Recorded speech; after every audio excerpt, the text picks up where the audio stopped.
Chapter 15. The Vessel of the World. The vortex of cursed energy was a hungry beast, a swirling maelstrom of malevolence and despair that converged on Yuji. He was no longer just standing in a room. He was at the eye of a cosmic storm. The cursed energy from every single Culling Game colony, the deaths, the pain, the chaos, was flowing toward him, a river of dark power seeking its ultimate destination. Kenjaku watched, a formless presence in the very essence of Tengen, his glee palpable. He had planned for a final fusion, a transcendence of humanity, but he had never conceived of this.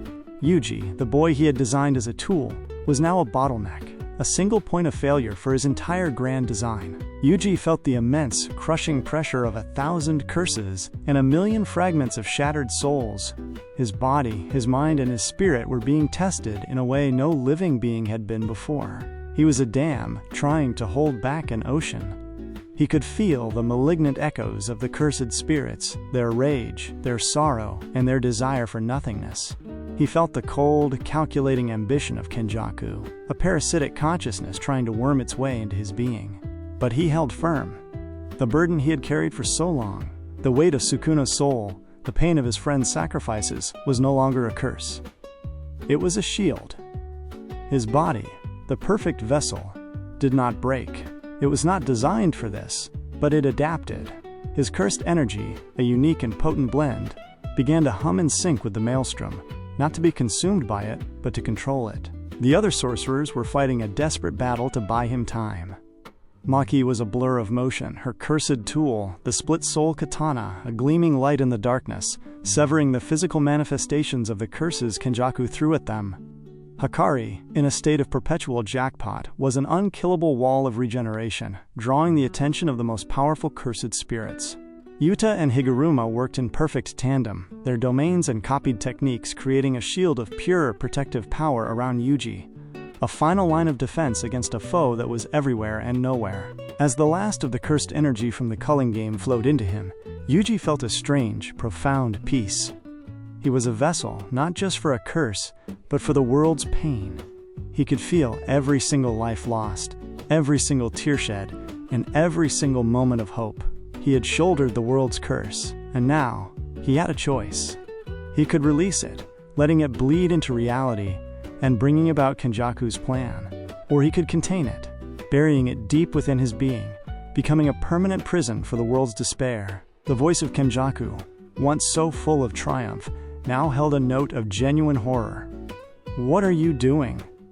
You're not a funnel. You're a jailer. You can't contain all of it.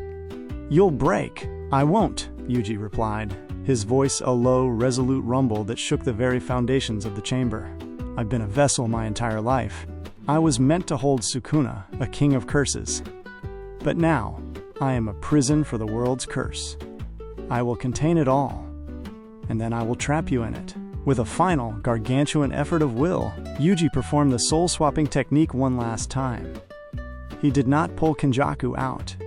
He pulled the cursed energy he had just absorbed and, with a precision that was chilling in its finality, he forced it to converge on the fragmented essence of Kenjaku inside Tengen.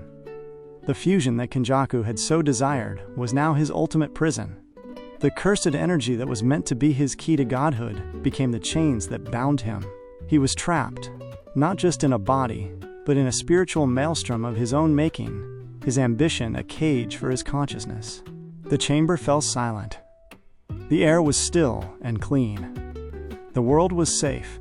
Yuji stood there, his body glowing with a faint, ethereal light, the cursed energy of the Culling Game now a part of him, a silent internal storm he would have to live with forever.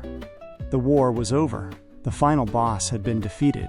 The world had been saved, not by a single hero with overwhelming power, but by a collective of sorcerers who had learned to work together, to rely on each other, and to turn a single boy's curse into the world's greatest salvation.